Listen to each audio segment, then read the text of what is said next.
Good evening.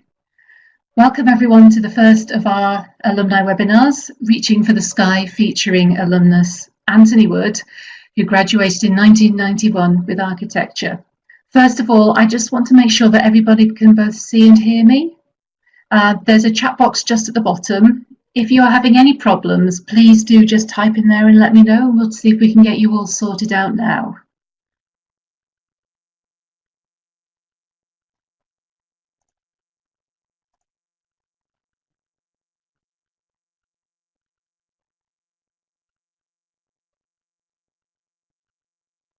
Brilliant. It looks like you're all able to see. That's great. If anyone did want to enable their webcam, they can do so. It'll just pop up underneath mine on here. If you wanted to just do that now. It's not obligatory.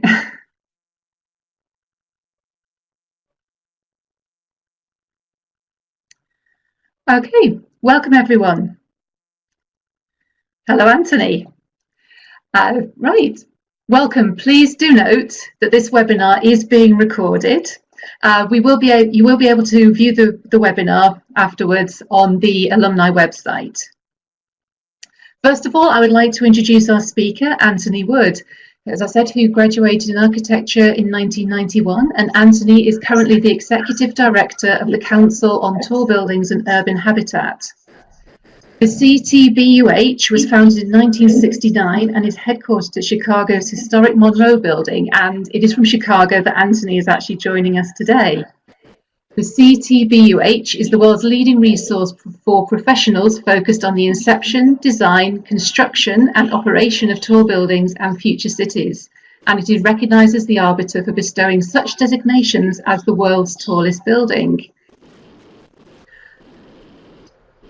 Just switching now to our presentation screen, which is all the best one in the world seems to have hit a slight snag. Bear with me just in one moment.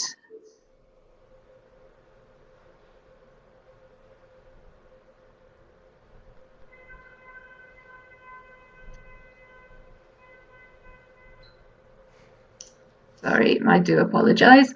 There we go. Okay, I've switched to the presentation screen now. So instead of the chat at the bottom, you'll see a question and answer screen. During the presentation, if you would like to ask a question of Anthony, please do write it below. The questions will only be viewable to you in the first instance, but we will be able to see them. And once Anthony has finished his presentation, he will be able to address any of these questions. Okay, and so at this point, Anthony, if you would like to take over, I'll just make yours the largest screen. Thank you. Okay, so hello everybody, I hope you can hear me. I'm presuming you can. I see my old professor David Nicholson Cole, his happy picture there up on site, so that's good to see. Maybe there's some other people I know as well.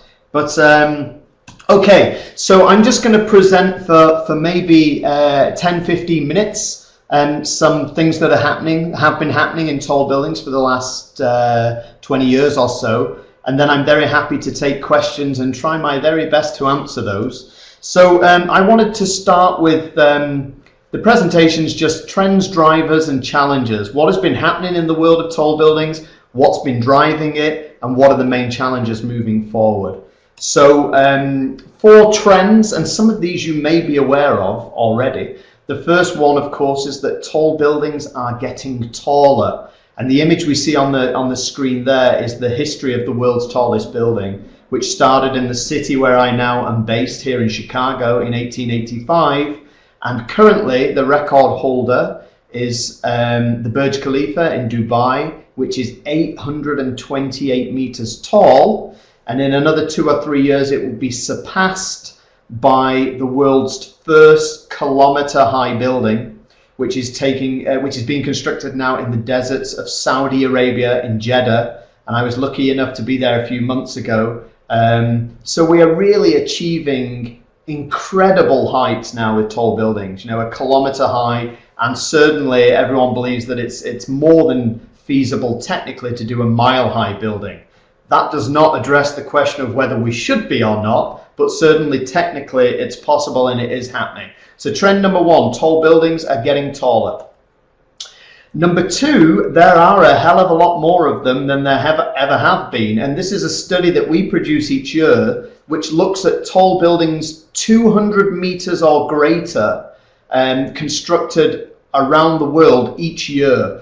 And if you look at the left-hand side of this graph, you'll see that in the 1960s, the world was typically constructing only one or two of these buildings per year, 200 meters or above. And then you'll see what started to happen in the 1990s and really took off exponentially during the 2000s, which is this explosion of tall building construction around the world, where really year on year for the last decade or so, we've been saying the same thing, which is this has been the world's most successful, the world's most successful year of skyscraper completion. And you can see last year, 128 buildings over 200 meters were constructed. You know, just put that in a UK context. The tallest building in the UK is the Shard in London, which is 306 meters. But there are probably only, and I should know this, but there are probably only a handful of buildings that are close to that height. So 200 meters in a lot of cities is a significant height. And you'll see in last year, 128 of these buildings were built. This next graph, so trend number one, tall buildings are getting taller. Trend number two, there are a hell of a lot more of them. This is a study that looks at the 100 tallest buildings in the world at the end of each decade. And the blue here represents North America. So you will see that up to about 1980, the 100 tallest buildings in the world were all predominantly based in North America, predominantly in the USA. And you'll see that that started to change a little bit in the 1980s, but really took on extra impetus during the 2000s. And it has dropped to now only 16% of the 100 tallest buildings in the world are in North America. There has been a huge shift towards Asia, which is the red in this bar, and the Middle East, which is the green in this bar. And of course, the Middle East is continentally classed as Asia as well. So to say that there's been a huge shift from North America to Asia with the predominant location of these skyscrapers is absolutely true. And then the fourth trend that I wanted to put out there is that there's been a shift in the motivation behind these buildings. And we're going to talk about that a little bit more detail in the next section, but you can see it in the titles of the buildings. These buildings used to be primarily driven by corporations who wanted to house all their employees in one building, but at the same time get a lot of free advertising and branding by calling their project Sears Tower or Petronas Tower or Transamerica Pyramid or the Chrysler Building. The same thing is happening, but the scale has completely shifted. Now it's no longer just about corporations projecting themselves, but cities and city governments and federal governments are doing the same thing that the car companies did in 1920s New York. So these projects are much more likely to be called Burj Dubai, Chicago Spire, Shanghai Tower, Taipei 101. And there's been this shift in the motivation from a corporate scale to a government scale. So what's been driving that? So there's some factors on how things have changed. What's been driving it? Well, number one, always been a driver for tall buildings and likely always will be, which is the financial return on investment. You know, the reality is that a developer can get a hell of a lot more money by building 60 stories on a site rather than building 6. So finance has always been a driver for tall buildings. Number two is what I just discussed, this idea of global icons, this idea of cities competing with each other for business, for attention, for commerce, in the same way that car companies did in 1920s America. And now a lot of cities see themselves that they have to have a skyline. Some of them even say we have to build the world's tallest building to get ourselves recognized.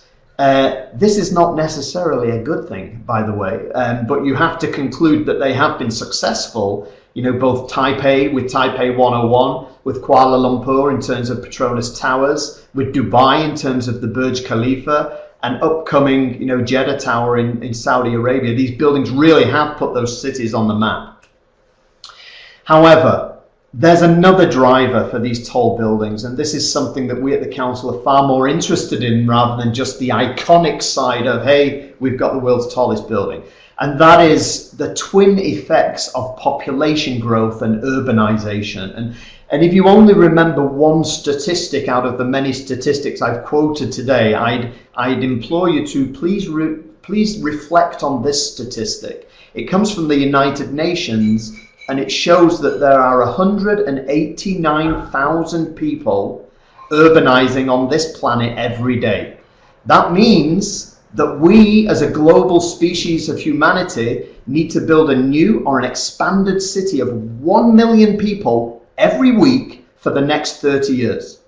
This is happening predominantly in China, India, Brazil, Indonesia. You can see the countries there, the big bubbles on this map, where people are moving from countryside to city or being born into city. So the question becomes, where the hell do all these people go? Where do they live? Where do they work? Where do they play?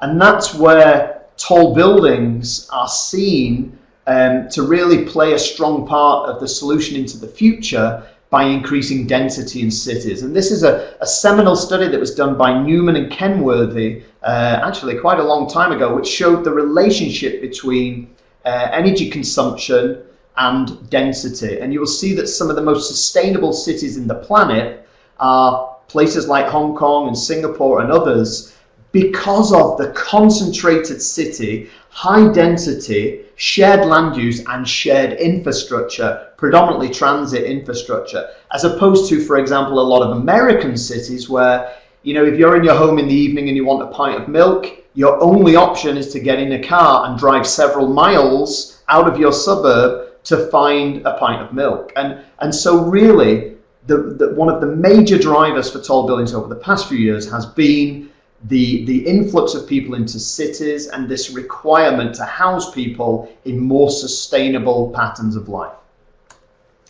Okay, now let's get on to what I'm really passionate about, and that is what I call the shortfall of tall. So you would expect someone in my position to be absolutely gung-ho, tall buildings are great, great, great. Well, the reality is that 95% of tall buildings are pretty terrible pieces of design, actually, in my opinion, as a professor of architecture. And the reasons are this, you know, tall buildings, the majority of tall buildings tend to follow one of two predominant design approaches. This is what I call shortfall number one, the commercial design approach. Now, this building was built in the 1950s by a seminal architect, Mies van der Rohe, and it was seen and still is seen as the pinnacle of modern architecture, and it's a fantastic tall building. The problem is that 70 years on from this building, we really have not evolved the architecture very much, and this became such a successful commercial entity. It was just an efficient floor plan extruded through, you know, 60, 80, 100 stories, that it became hijacked, and this commercial air-conditioned box is the predominant design for skyscrapers all around the world, even today, for developers whose sole intent is just to make money. So this is problem number one. Here's problem number two. I call this the iconic sculptural design approach, and in the past, you know, 15 years especially, many tall buildings have moved towards an overt sculptural expression where the building itself is designed as a piece of sculpture to stand out like a piece of sculpture in an art museum. And it has led to some interesting form, but the problem is that the relationship between the building and the city, the building and the people, is just a visual relationship. It is a relationship that says, I am beautiful, or I am odd, or I am crazy, behold me. And the problem with this is when we look to what this represents, which is this, and by the way, this was a real proposal for a part of the city, and I ask you to think, is this really a city? I like to describe it more as a menagerie or an architectural zoo of competing icons, self-cancelling icons. So really, you know, these two predominant design approaches are really not doing tall buildings and not doing cities any favours. You know, if we look at Canary Wharf, and on many levels, Canary Wharf is a brilliant achievement. Infrastructurally, it's incredible, and it was much needed by London. But actually, look at that image. It feels like a piece of Manhattan that got set adrift and sailed across the Atlantic like an iceberg and found itself, kind of in the East End of London. It is just rectilinear commercial boxes, in my view. It is the maximum amount of floor space clad in curtain wall. And what I'm advocating and what I want to see is each country, each culture find its own expression and its own route forward for tall buildings that are relative to that place, because if we take that forward, this is what's happening in many cities in Asia. It's the same rectilinear box, it's just got some fun and games at the top and some fun and games at the bottom. So to finish with now, I want to show 5 or 6 projects very briefly that I think are in the 5% of fantastic tall buildings. I've talked about the 95% which are not so good. Let's talk about the 5% that are great. It's a project in Kuala Lumpur that is not just an extruded glass box. It's designed by a Malaysian architect in an Islamic setting, and therefore the expression of the building is Islamic. It's not just a modern glass box. And actually that Islamic fretwork is actually a brise solaire shading the glazing behind, because it's crazy building a big glass box in the middle of an intense solar environment. So this responds to both culture and it also responds to its environment. One of the greatest tall buildings ever built, in my view, now 20 years old, the Commerce Bank, Norman Foster, a British architect in Frankfurt. And the reason that this is still so fantastic is because of its commitment to communal space in the building. And you can see that in this image on the right, those big glazed areas are sky gardens. You can see it in the section of the building such that every single worker in that building has direct visual and physical connection to a garden in the sky. And actually this for me would be a brilliant model for a residential tall building, because that lack of communal space in residential tall buildings is the single biggest failing of residential tall buildings, in my view. Moving on, that same commitment to sky gardens, just a couple of years ago we completed the Shanghai Tower, where the entire height of the building, if you like, is clad in sky gardens. It's a huge double skin facade, and as you can see there, these sky gardens spiral up the building, this commitment to communal space. For me, it's crazy that we're still building our buildings just out of all steel, glass and concrete. We need to bring vegetation back into the cities, and this is happening all around the world now. The science behind vegetation in cities is absolutely proven, the scientific benefits, and we're starting to see that. But it's not just the science. Actually, the aesthetic, to me, is an aesthetic that reflects the challenge of the age that we live in, not like Mies van der Rohe's glass box from 70 years ago. And my PhD was on sky bridges. I'm very passionate that as we go more vertical, we need to replicate the ground and bring in the horizontal plane. And that's what you're seeing here in projects like this one in Beijing, where the buildings are actually becoming connected and it's taking on new dimensions. This is a project in Singapore, 8 social housing towers. So reflect on that for a moment, social housing, because in the Western world, high-rise and social housing just hasn't worked. Yet in Singapore, 80% of people in Singapore live in government-built social housing or high-rise housing. But look at this scheme, 8 social towers linked with significant urban habitat through these sky plane connections at 3 levels within the building. And then, of course, taken to an even further degree, in the same city, Marina Bay Sands, where by linking the roofs, and I feel that the roof is the most neglected space in a tall building. It's the space that should be the most revered, most used. It gives us the best view, the best access to environment. It's open, it's potentially green, and we fill these roofs up with crap. We put water tanks and all kinds of gadgetry up there. This is a project that goes further and links the roofs and creates a park, on the 60th story. So this is my final slide, really. Today the presentation was about tall buildings, but really it's about a lot more than tall buildings. It's how do we house these million people urbanizing on the planet every day in a sustainable way. And the three images here is, do we house them by the American model, which is everybody living in a single family home on a significant plot of land?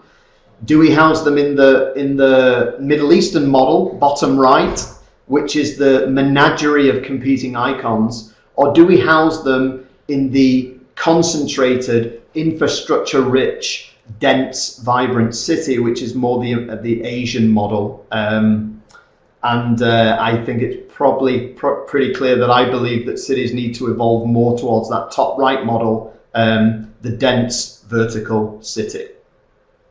So Joe, that's my presentation over. I'm happy to take some questions now. By the way, thank you very much. Oh, hello. I think we've just lost your sound. Can you hear me? I can hear you. Yes, yes, that's fine. We haven't had many questions come through at the moment, but we did have quite a few that were submitted beforehand. I know it was interesting to see what you were saying about the difference between residential and non-residential buildings. I know one of the questions actually addressed that there's a lot of security surrounding non-residential tall buildings. Are the same things actually addressed for residential buildings as well, particularly where there are maybe families and children living there? Well, I mean, I think that's one of the key points that I was making, that certainly in an American context, that you know, one of the biggest issues here in terms of high-rise buildings is the fact that most American families do not see high-rise buildings as appropriate vehicles in which to bring up families. So there's been a huge resurgence of living in the inner city area in American cities, and I would argue most cities around the world. You know, the traditional idea of the city was the dense, American city at least, was the dense downtown office core, and then everyone lived out in the suburbs. And in the last 20, 30 years, that has been challenged in a good way, and we've seen a resurgence of people living back in the city centre. It's the same in London, it's the same in other areas. However, the social groups that are living in the city are very, very narrow. It is predominantly the empty nesters. There are three groups really that are very well accommodated in these high-rise buildings in inner cities. The retired empty nesters who don't want a single family house out in a suburb and want to be close to restaurants and theatres and facilities in the city. So predominantly old retired people. Students, and the resurgence of students living in high-rise buildings in almost every city of the world speaks for itself. But then the third is the mega rich. And you know, this is not a problem for every city, but it certainly is for New York, London, Sydney, you know, cities, first, you know, pinnacle cities, if you like, where these buildings are being built for people who really can afford $20 million in some cases to buy an apartment which they might live in for 2 weeks of the year. So the reason that families are not being accommodated, and in an American context at least, you know, you typically live in an apartment, you meet a partner, you get married, and then when you start families, you move out to the suburbs. And then when you retire, you move back into an apartment. And the reason for this is because there's no facilities in the tall building to accommodate families. And the key thing for me is communal space, the replication of that garden that you have in your back garden in a suburban setting in the sky. But as I've showed through some of the projects today, it doesn't have to be that way. You know, actually, if you think about it, there's now gardens in the sky on the 40th story where the units around there, the children can all come together, the families can all come together, relatively safe because there's security down at the bottom and there's no cars whizzing by. So I think that's the biggest failing of residential buildings. But again, it's not the typology that's at fault. It's the lack of regulation. It's the predominantly being financially driven. It's a whole bunch of social, cultural, political problems that are resulting in the tall buildings as they are now rather than how they could be. Okay, thank you. We've had another question come in. You mentioned that in theory we could have a mile-high building, but do you think we should? Is there a limit in your mind to how high we should go? Well, that's a good question, Richard Gwilliam. So it depends on in what area you're talking about, and I have to admit that often when I give presentations on tall buildings, I feel schizophrenic because I can get excited about any tall building on technical and financial grounds and all that, but the personal side of me, I've traveled across all 7 continents, I've traveled across 60 countries. I'm interested in the difference between place and buildings. Cities are becoming homogenized through architecture, through a lot of things, but through architecture, and tall buildings are the worst culprit. They're homogenizing cities around the world. So to answer that question, I would say, I think technically it's a great thing for mankind to be able to see. It's like walking on the moon. Was there ever a practical need to walk on the moon? No, but it was part of man's quest to better himself, to conquer. And I think there's a case for a mile-high building based just on those grounds, as long as somebody is going to pay for it. But that's a one-off building. I don't think we should be seeing all buildings at that height. I don't think there's a need to. I think there's a threshold beyond which the tall building does not make economic sense, and it doesn't make sustainable sense, because the energy to build and operate the building beyond a certain height or number of floors outweighs the benefits that increased density brings to the city. The problem is no one actually knows what that threshold is, because it would differ from place to place. It would differ from site to site, let alone city to city, because of the things that go into energy makeup. So to answer your question, yes, we can see a mile-high building. Do you think we should? On technical grounds, in terms of achievement grounds, I think it's still a quest worth pursuing, but for the majority of buildings, absolutely no. We need to really understand what that threshold is for height and start building up to that threshold. Thank you. Another question. I know that it was one that got sent in before the actual webinar itself. And I think it would be, we do have to address questions of safety, particularly in light of events earlier this year. How safe do you consider tall buildings to actually be? I mean, obviously we've had the situation earlier this year where there was the tragic fire. Was this what are your thoughts on the safety of tall buildings themselves? Well, I mean, let me start by saying that Grenfell was a terrible, terrible disaster. There's no question about that. Grenfell was a terrible disaster that could have been avoided. And the problems with the disaster at Grenfell were, yes, they were about the building, but they were about the political and financial decisions that were made about the building, rather than the typology itself. I mean, it was crazy that 2 or 3 weeks later, or a period of time, it might have been a month or so, we had a second fire caused by the same issue, or exacerbated by the same issue, with fire spread up the facade of the building. We can talk about that more if people are interested in why that happened. But we had the Torch. Unfortunately, it's called the Torch in Dubai, which is a much taller building, much taller, and it had a fire for the second time. It had its first fire like 4 years ago, where the fire spread up the cladding on the outside of the building and spread through the building in a way it shouldn't have. And both the first time, 4 years ago, and the second time, 2 months ago, virtually the entire population of that building safely evacuated. I think maybe there was loss of life, 1 or 2 people, but that was more through, I think it was like a heart attack through trying to walk down all the stairs. It wasn't because of the fire or the smoke directly. And so you've got this issue, you've got the Grenfell Tower, which is, 20, 30 stories in London, where a terrible, terrible loss of life. And yet the same fire, essentially, in a project 3 times taller on the other side of the world, where there's almost no loss of life. And the reason is because the building was better designed and better maintained and better operated, and all the things that Grenfell weren't. And so, Grenfell has really challenged people's thinking in the industry, and rightly so. But it's a little bit like, you know, you asked me, are tall buildings safe?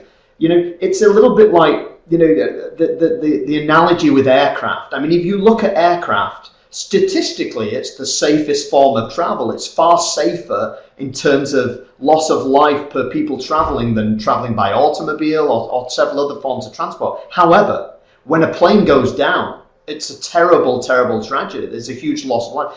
And that's similar with tall buildings, you know. In the event of emergency, a tall building can actually be the safest place to be. You know, we've seen many earthquakes over the years, and there was one in Mexico last week, and in New Zealand, and in other places, Iran.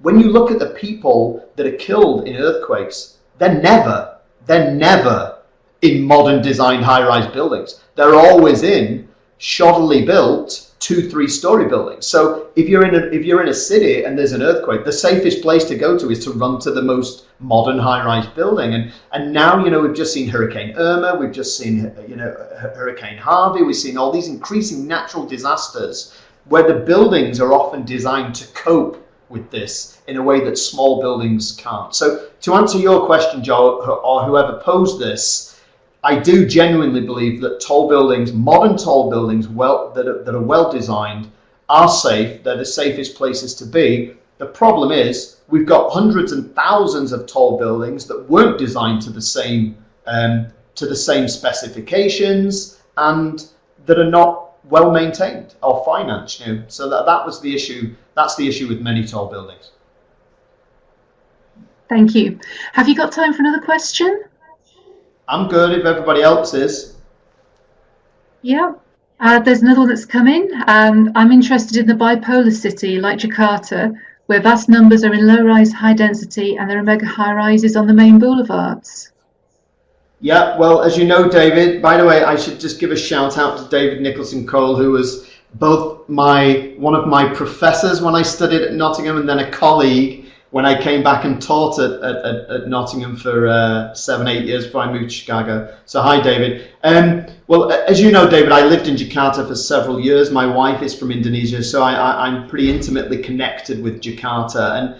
And absolutely, it's a bipolar city where there are hundreds of thousands of people living in low-rise, and then you've got these mega high-rise buildings, which are you know, the disparity there is massive. But I would argue that that's no different to many other cities. You know, I mean, actually, I think the single biggest problem, and let's not get too much into politics, but the single biggest problem driving most of the ills in society, and I put that on, you know, ISIS and Brexit as well as, you know, tall buildings, is because of this increasing disparity in society between the haves and the have-nots, and that's what's driving a lot of these tall buildings. You know, this movement towards the mega rich residential apartments, residential towers, and also you know, office towers as well. But I think underpinning your question is also about the density issue, and I get asked this a lot. You know, people say, "Hey, Paris manages to be pretty dense without a lot of tall buildings," and I think that's right, but we've got to put it in the context of the statistics I gave you. 1 million people every week moving into new cities. Literally, cities like Shanghai going from 2 million to 20 million in 20 years. This, you know, when you put it in those statistics, then the Paris model doesn't work. It might be great for European cities that are not seeing high population growth and urbanization, but in the developing world, they're really up against this millions of people moving into the city. And the Paris model, the 8-story uniform block across the whole city, in my view, doesn't work.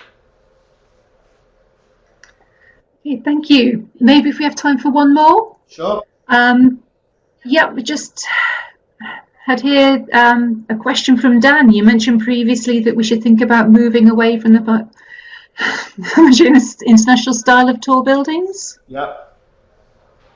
You see that one? Yeah, it's cut off a little bit. It's cut off a little bit, hasn't it? Yeah. Yeah. Yeah, I can't somehow see the end of that question. Their role in a sustainable city of the future, I think. Either that Oh, there we go. What are your thoughts on material advances in tall building and the role in... Yeah, okay, so Dan, very good question.